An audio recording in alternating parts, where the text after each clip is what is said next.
انتہائی ادب کے ساتھ تمام موقر علماء کرام، معزز مقررین گرامی سے انتہائی ادب کے ساتھ میں درخواست کروں گا کہ آپ ہمیں سپورٹ کریں، چونکہ ایک ناظم جلسہ کے لیے سب سے بڑی دقت کی بات یہ ہوتی ہے کہ وقت مقررہ پہ پروگرام کو بحسن خوبی اختتام پذیر تک پہنچا دینا۔ اب اگر وقت کے خلاف اگر آپ چلیں گے، اگر آپ کا وقت آدھا گھنٹہ ہے، 20 منٹ ہے، آپ اس کی جگہ میں 1 گھنٹہ لے لیں گے تو جائے کہ 1 بجے کے بجائے 4 بجے بھی پروگرام مکمل نہیں ہو پائے، اور اتنے بجے 12 بجے کے بعد عام طور پہ سامعین کے چہرے پہ بھی 12 ہی بج جاتا ہے۔ تو اس لیے انتہائی ادب کے ساتھ میں درخواست کروں گا کہ جو وقت دیا جائے آپ اپنے وقت کے اندر اپنی بات کو مکمل کرنے کی کوشش کریں۔ خیر الکلام ما قل و دل۔ مجھے امید ہے کہ ہمارے جتنے بھی مقررین اعظام اور شورائے کرام ہیں میری ان باتوں کو اور انشاءاللہ ضرور مجھے سپورٹ کریں گے۔ اب آئیے، میں بغیر کسی تاخیر و تنقید کے، باہنر ہیں، پر اثر ہیں، قوم کے رہبر ہیں آپ، باہنر ہیں، پر اثر ہیں، قوم کے رہبر ہیں آپ، کہکشاں ہے، پھول ہے، عطر ہے، عنبر ہے آپ۔ آئیے محفل میں خطابت کا چراغ زو لے کر، آئیے محفل میں خطابت کا چراغ زو لے کر، بارش فخر چمن ہے، شمع روشن تر ہیں آپ، جن سے میری مراد مقرر ہردل عزیز فضیلت الشیخ جناب مولانا رضوان احمد اصلاحی امیر جماعت اسلامی ہند حلقہ بہار، میں حضرت والا سے انتہائی ادب کے ساتھ درخواست کروں گا کہ حضرت والا کرسی کے اوپر تشریف فرما ہو کر اپنے مواعظ حسنہ سے ہم سب سامعین کو مجلہ و مشفع فرمائے۔ حضرت والا کا وقت ہے 20 منٹ۔ بسم اللہ الرحمن الرحیم وبہ نستعین اما بعد، فقال اللہ تعالیٰ فی کتاب المجید والفرقان الحمید، اعوذ باللہ من الشیطان الرجیم، بسم اللہ الرحمن الرحیم۔ هو الذی بعث فی الامیین رسولا منہم یتلو علیہم آیاتہ ویزکیہم ویعلمہم الکتاب والحکمہ وان کانوا من قبل لفی ضلال مبین۔ اس بیچ میں انتہائی ادب کے ساتھ اپنے برادر عزیز مفتی اسلم صاحب قاسمی اور اسی طریقے سے مولانا مجاہد الاسلام صاحب مظاہری، آپ دونوں سے میں ادب کے ساتھ درخواست کروں گا کہ آپ دونوں اسٹیج کے اوپر تشریف لے آئیں۔ صدق اللہ العظیم۔ قال النبی صلی اللہ علیہ وسلم بلغوا عنی ولو آیا، او کما قال علیہ السلام۔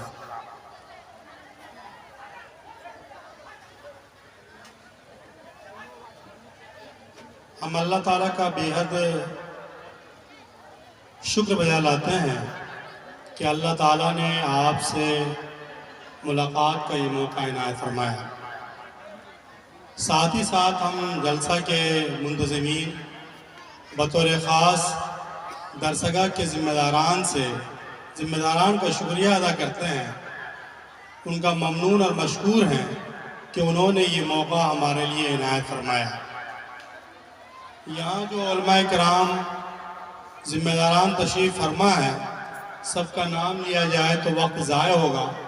20 منٹ کا ٹائم دیا گیا ہے، انشاءاللہ 19 منٹ میں باتیں ختم کر دیں گے انشاءاللہ۔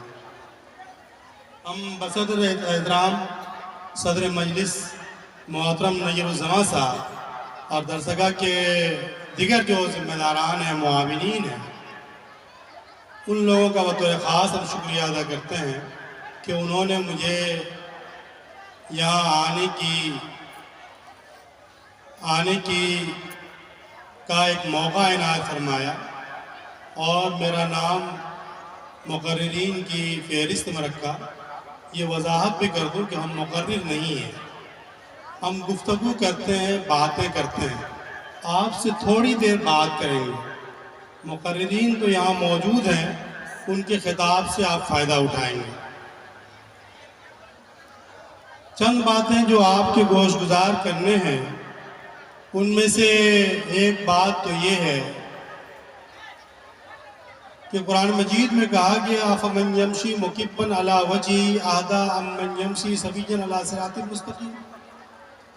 کیا وہ آدمی جو اوندھے منہ جیسے چوپائے کتے سر جھکا کے چلتے ہیں،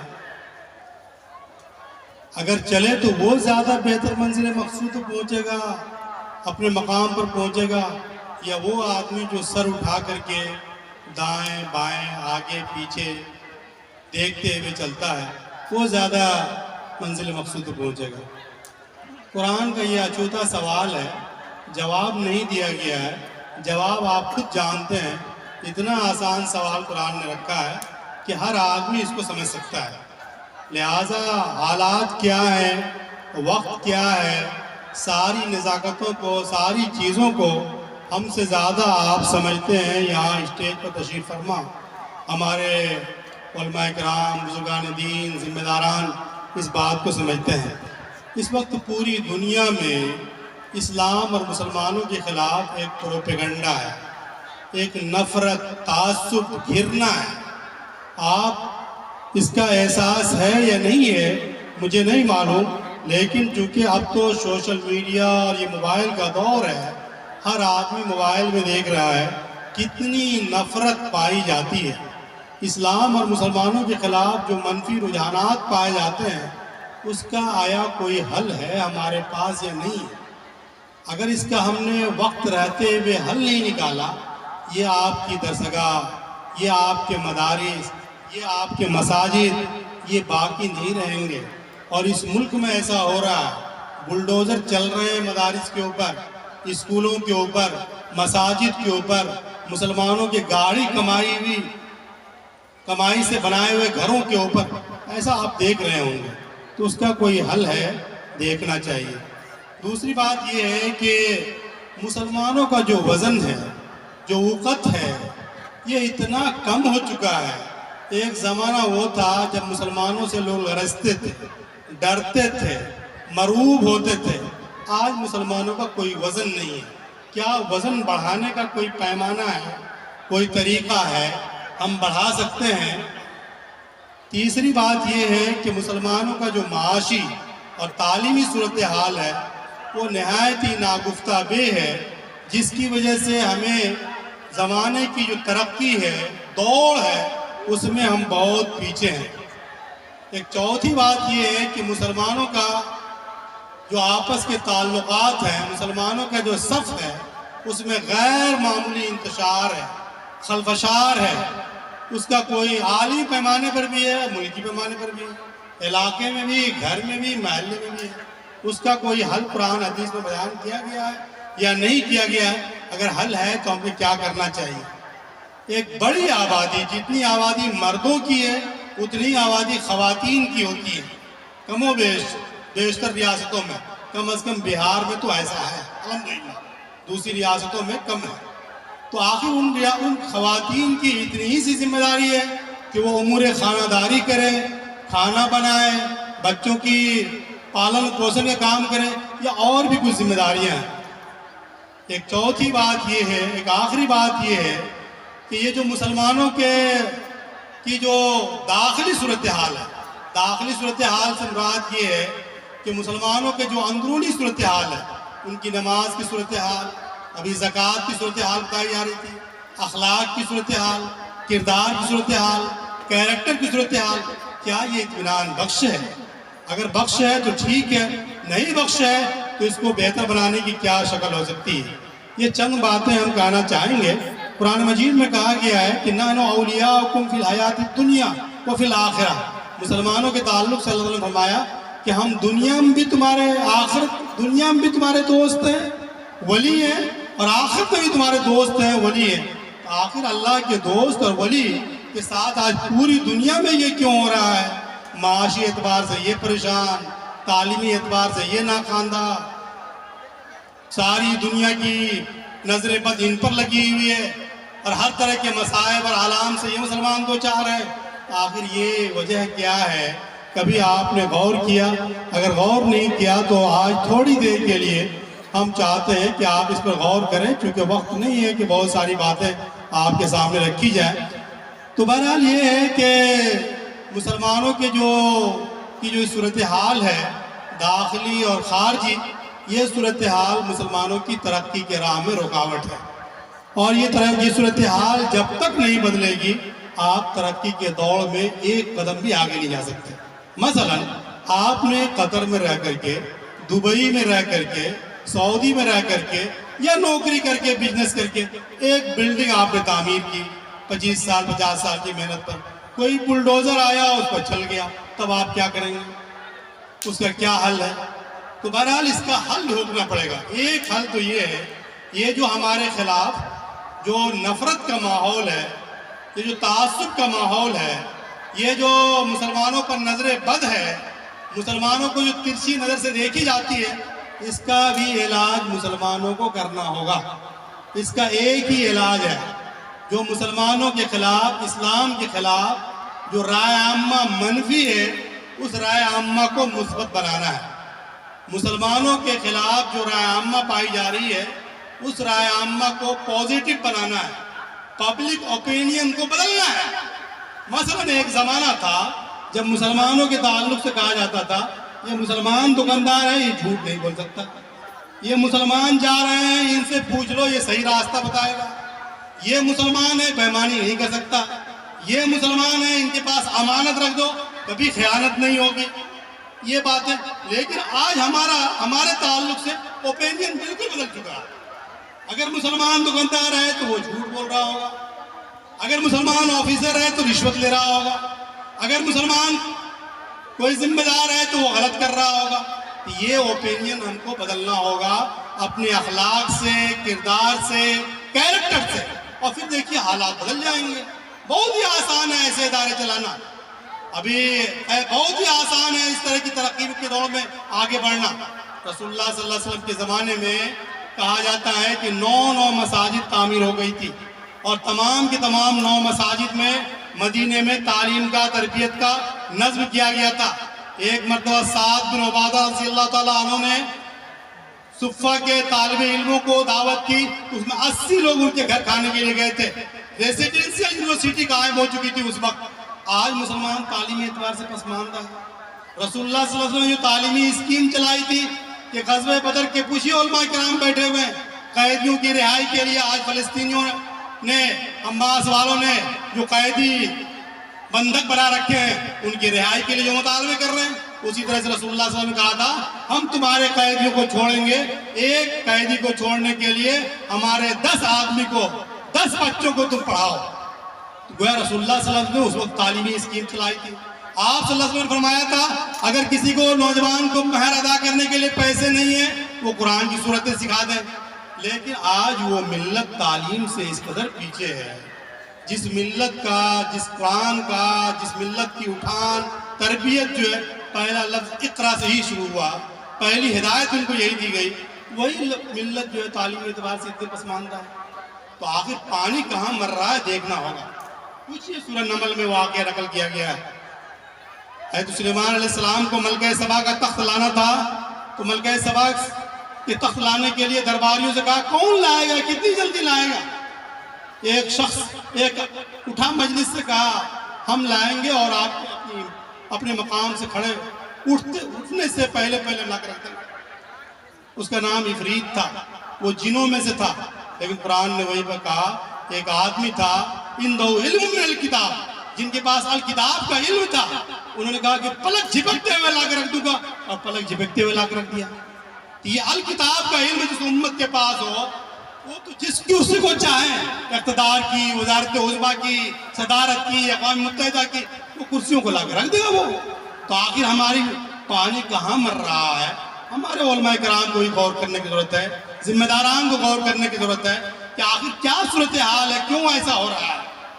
رسول اللہ صلی اللہ علیہ وسلم نے گویا جو رسول اللہ صلی اللہ علیہ وسلم نے بچوں کے تعلق سے، بڑوں کے تعلق سے، پورے نظام زندگی کے تعلق سے جو ہدایات دی تھی، کہیں ہم سے ایسا تو نہیں ہو رہا ہے کہ ان ہدایات پر عمل کرنے میں ہم کوتاہی برت رہے ہیں. آج ہمارے بچے بگڑ رہے ہیں، موبائل فون کا عام کلچر ہو گیا ہے، لڑکیاں بگڑ رہی ہیں، مرتد ہو رہی ہیں. ایسا کبھی تاریخ میں نہیں ہوا تھا. لوگوں نے تو اس کا سروے کیا ہے، ہزاروں نہیں بلکہ لاکھوں کی تعداد بتائی جا رہی ہے. اگر یہ صورتحال، مجھے لگتا ہے تعداد صحیح نہیں ہے، مبالغہ آ رہی ہے. اگر 2-4 بھی مرتد ہوتی ہیں تب بھی صورتحال بہت خراب ہے. اور مرتد ہونے میں یہ اس کا موبائل کا بڑا رول ہے، یہ ہماری تربیت کا بڑا رول ہے. بچے ہم نے پیدا کیے ہیں، ہم ان کے والدین ہیں، ہماری ذمہ داری ہے کہ ان بچوں کی ہم تربیت کریں. اگر یہ بچے، یہ بچیاں مرتد ہو کر کے جہنم کی طرف جاتی ہیں، کون اس کا ذمہ دار ہوگا؟ آپ اچھی طرح سے غور کیجئے. قرآن مجید میں کہا گیا ہے کہ بچاؤ قو انفسکم و اہلیکم نارا، اپنے آپ کو اور اپنے اہل و عیال کو جہنم کی آگ سے، اس جہنم کی آگ سے جس کے ایندھن انسان اور پتھر ہوں گے۔ بزرگوں اور دوستوں، ایک بڑی ذمہ داری ہے ہماری کہ ہم اپنے آپ کو بھی اور اپنے اہل و عیال کو بھی جہنم کی آگ سے بچائیں۔ کیسے بچائیں گے؟ آپ دیکھیں، آپ جو بچہ پہلا دن پیدا ہوتا ہے، رسول اللہ صلی اللہ علیہ وسلم نے ہدایت فرمائی کہ ان کے دائیں کان میں اذان اور بائیں کان میں تکبیر کہو، اور وہ بچہ کی پہلی آواز جو ان کے کان میں جائے وہ اللہ کی کبریائی کے جائے، اللہ کی بڑائی کے جائے، اللہ کی وحدانیت کی جائے۔ لیکن ہم نے ان کے کان میں کون سی آواز دی کہ وہ زندگی بھر وہ باغی بن گیا، سرکش بن گیا، ماں باپ کا باغی بن گیا، باپ کا کالر پکڑ لیا، اور اس کے باپ جو ہے پنچایت کرتا پھر رہا ہے بیٹے کے خلاف۔ آخر کہاں پانی کہاں مر رہا ہے؟ کیوں ہم نے ان کے کان میں وحدانیت کی آواز نہیں دی، اسلامی تعلیمات کی آواز نہیں دی، والدین کی ہدایت کی آواز نہیں دی؟ کیوں نہیں ہم نے ان کے کان میں پہلے دن یہ آواز ڈالی کہ والدین کو اٹھ بھی نہیں کرنا ہے بڑھاپے میں؟ یہ ایک بہت ہی، جب آپ نے کہا گیا ہے کہ آپ نے ان کے کان میں وحدانیت کی آواز نہیں دی، تو بہت مشکل ہے کہ وہ کل ہو کر کے وہ توحید پر، ایمان پر، اسلام پر باقی رہ سکے۔ اس لیے ضرورت اس بات کی ہے۔ کہا گیا ہے میڈیکل سائنس میں بہت سارے لوگوں نے کہا ہے، ریسرچ کیا ہے کہ جن بچوں کے کان میں اذان دی جاتی ہے ان کو کم از کم مرگی کی بیماری نہیں ہوتی ہے۔ اسلامی تعلیمات کے ایک سے ایک خصوصیات ہیں۔ آپ کے بچے بگڑ رہے ہیں، آج آپ کو افسوس ہو رہا ہے۔ جب آپ کو اچھے اور صالح بچے پیدا کرنے تھے، اس کی کیا منصوبہ بندی کی آپ نے؟ کھیت میں دھان لگانا ہے، گیہوں لگانا ہے، مکئی لگانا ہے، اس کی منصوبہ بندی ہوتی ہے۔ لیکن اس اچھے بچے آپ کے محلے میں پیدا ہوں، ہر ایک کو شکایت ہے۔ اب پہلے جیسے لوگ کہاں؟ اب شیخ الہند کہاں پیدا ہوتے ہیں؟ اب مولانا محمد علی جوہر کہاں پیدا ہوتے ہیں؟ اب مولانا ابوالکلام آزاد کہاں پیدا ہوتے ہیں؟ اب مولانا مودودی کہاں پیدا ہوتے ہیں؟ اب مولانا اشرف علی تھانوی رحمۃ اللہ علیہ کہاں پیدا ہوتے ہیں؟ یہ شکایت تو سب کو ہے، ایسے علماء کرام نہیں ہیں۔ آخر پیدا کرنے کے لیے ہم نے کیا کیا؟ یہ بھی ہماری ذمہ داری تھی۔ ہم نے حضرت عمر رضی اللہ عنہ کو عمر ثانی پیدا کرنا تھا تو اس کی انہوں نے منصوبہ بندی کی۔ ایک دن گاؤں میں، شہر میں گشت کر رہے تھے، ایک گھر سے آواز آئی، بیٹی دودھ میں پانی ملا دو۔ بیٹی بولتی نہیں، امیر المومنین نے منع کیا۔ کہا کون امیر المومنین دیکھنے کے لیے یہاں آتا؟ کہا امیر المومنین نہیں دیکھ رہے تھے، کیا ہوا؟ اللہ تو دیکھ رہا ہے۔ حضرت عمر نے ان کے گھر میں نشان لگایا اور صبح سویرے جا کر کے ان کا پیغام دیا اپنے بیٹے کا کہ میں تمہارے بیٹی سے اپنے بیٹا کی شادی کرنا چاہتا ہوں۔ ہم نے کیا کیا؟ حسب دیکھا، نسب دیکھا، خاندان دیکھا، کتنا جہیز ملے گا اس کو دیکھا، اور بہو کو اٹھا کے لے کے چلے آئے۔ اور اس سے چاہ رہے ہیں کہ وہ بہو آپ کی خدمت کرے، دیندار ہو، صالح اولاد پیدا کرے۔ ایسا نہیں ہو سکتا، ایسا کبھی نہیں ہو سکتا۔ کوئی بوئے ببول اور پائے کٹھل، ایسا نہیں ہو سکتا۔ آپ لگائیں مکئی اور اس سے گیہوں پیدا ہو جائے۔ آپ کی پہلے دن نیت تھی اس کے باپ کے مال پر، پہلے دن نیت تھی ان کے حسب و نسب پر، پہلے دن نیت تھی ان کے جمال پر، پہلے دن نیت تھی اسٹیٹس پر۔ رسول اللہ صلی اللہ علیہ وسلم فاظفر بذات الدین، آپ نے اس کو نظر انداز کر دیا، دین کو ترجیح ہی نہیں دی آپ نے۔ تو بہرحال یہ ایک بہت ہی اہم مسئلہ ہے۔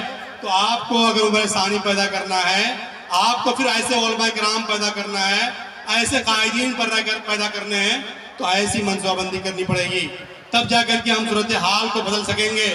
بہرحال یہ بہت ہی اہم مسئلہ ہے۔ یہ گویا پہلے ہی دن رسول اللہ صلی اللہ علیہ وسلم کے پاس جب کوئی نومولود لایا جاتا تو آپ کھجور چبا کر کے ان کے منہ میں ڈالتے۔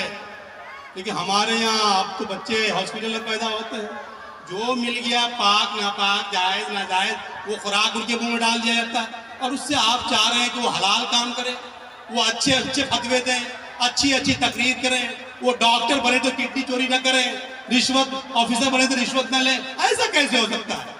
جس بچے کی تعلیم، جس بچے کے پہلے دن منہ میں جو غذا گئی ہے وہ حرام گئی ہے، وہ کبھی بھی مولوی مولانا بنے گا تب بھی اچھا کام نہیں کرے گا، ڈاکٹر انجینئر بنے گا تب بھی اچھا کام نہیں کرے گا، آفیسر بنے گا تب بھی اچھا کام نہیں کرے گا۔ یہ رزق حلال کی بڑی اہمیت ہے۔ بزرگوں اور دوستوں، اگر آپ کو معاشرہ بدلنا ہے، آپ چاہتے ہیں کہ اسلام کی نظام زندگی دنیا میں نافذ ہو، آپ کے گھر میں نافذ ہو، تو آپ کو ایسا کرنا ہوگا۔ بہرحال یہ بہت تفصیل طلب موضوع ہے، ہم اس جانب نہیں جانا چاہتے۔ بزرگوں اور دوستوں، حالات ہمارے مخالف ہیں، یقیناً مخالف ہیں۔ لیکن اتنے بھی مخالف نہیں ہیں جتنے مخالف رسول اللہ صلی اللہ علیہ وسلم کے زمانے میں تھے. اتنے بھی مخالف نہیں ہیں جتنے مخالف حضرت یوسف کے زمانے میں تھے. ان کے سگے بھائی، ان کے سوتیلے بھائی ان کے جانی دشمن بن گئے، قید خانے میں ڈال دیا گیا. لیکن وہی یوسف آج ہم کو یہاں پر نمبر 2 کے شہری کہا جاتا ہے. ہمارے خلاف شہریت قانون پاس کیا گیا ہے. آپ ایسا کیجئے، نوجوانوں سے کہنا چاہوں گا کہ آپ کو ہم کو یہ جیلوں سے نکال کے لائے، کہے کہ ملک کا GDP گر رہا ہے، آپ ہی اس ملک کو نکال سکتے ہیں مالی بحران سے. ملک اخلاقی اعتبار سے گر رہا ہے، آپ ہی اس ملک کو اخلاقی برتری پہ لے آ سکتے ہیں. وہ ایسا ہونا چاہیے، ایسے کردار پیدا کرنا چاہیے.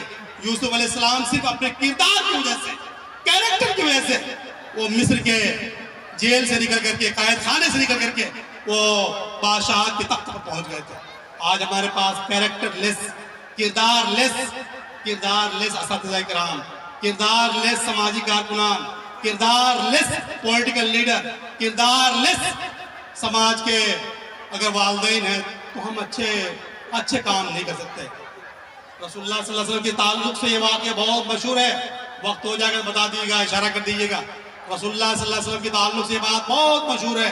جب آپ صلی اللہ علیہ وسلم 35 سال کی عمر کے ہوئے، خانہ کعبہ میں حجر اسود لگانا تھا تو ہر قبیلے کا آدمی چاہتا تھا کہ میرا سردار لگائے. عرب میں یہ سب باتیں ناک کی باتیں ہوا کرتی تھی. ایک بزرگ نے کہا کہ کل جو کوئی سب سے پہلے خانہ خدا میں آئے گا وہی اس کا منصف ہوگا. لوگوں نے دیکھا کہ ایک نوجوان آ رہے ہیں، ایک آدمی آ رہے ہیں، ان کا نام محمد ہے.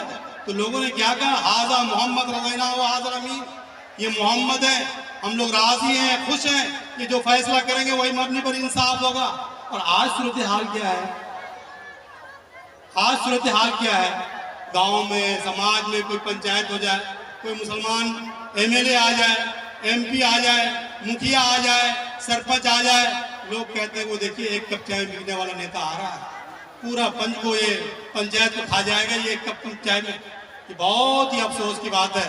تو ہم کو ایسا اسلام کی شہادت، اسلام کی گواہی اپنے قول سے بھی اور عمل سے بھی پیش کرنا ہے. بزرگوں دوستو، اس میں ہمارے ماؤں کا کردار بہت ہی زبردست ہوگا. ہم اپنی ماؤں سے گزارش کرنا چاہتے ہیں، دنیا میں جتنے بڑے انقلابی لوگ پیدا ہوئے ہیں سب کے پیچھے کسی نہ کسی خاتون کا کردار رہا ہے. اسلام یہاں تک نہیں پہنچتا، وہی مر جاتا مکہ میں، ختم ہو جاتا، نست نابود ہو جاتا. اگر حضرت خدیجہ نہ ہوتی تو، حضرت خدیجہ رضی اللہ تعالیٰ عنہا نہ ہوتی تو، حضرت عائشہ صدیقہ رضی اللہ تعالیٰ عنہا نہ ہوتی، یہ اسلامی روایات، اسلام کی جو بہت ساری تعلیمات ہیں وہ یہاں تک نہ پہنچتی. لہذا خواتین کا بڑا رول ہے. اور ہر بچہ، جو بچہ دنیا میں کچھ کر سکا ہے وہ ان ماؤں کے گود کا نتیجہ ہے. ان ماؤں کو بھی دیکھنا پڑے گا. موقع شاید ختم ہو چکا ہے، وقت ختم ہو چکا ہے، لیکن ایک واقعہ سنانے کی اجازت دیجیے. ایک مرتبہ کا واقعہ ہے، امام شافعی رحمۃ اللہ علیہ کا واقعہ ہے. وہ علم حاصل کر کے آ رہے تھے، مکہ میں لوگ ان کا استقبال کر رہے تھے اور سارے لوگ جو ہے امام شافعی گدھے پر، کھچر پر، اونٹ پر ڈھیر ساری کتابیں، تحفہ، تحائف، نذرانے لے کر کے آ رہے تھے. لوگ ان کے استقبال میں، پہلے زمانے میں علماء کا بڑا استقبال ہوتا تھا، قدر ہوتی تھی، لوگ استقبال میں کھڑے تھے.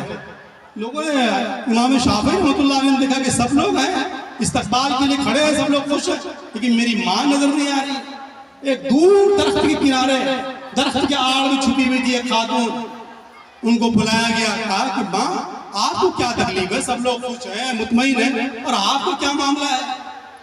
کہا کہ بیٹا، ہم نے اپنے بیٹے کو محدث بننے کے لیے بھیجا تھا، علم حاصل کرنے کے لیے بھیجا تھا، یہ دولت لانے کے لیے نہیں بھیجا تھا. یہ تم مال اور دولت اور شہرت لے کے چلے آ رہے ہیں. تو کہا کہ ماں کیا کریں؟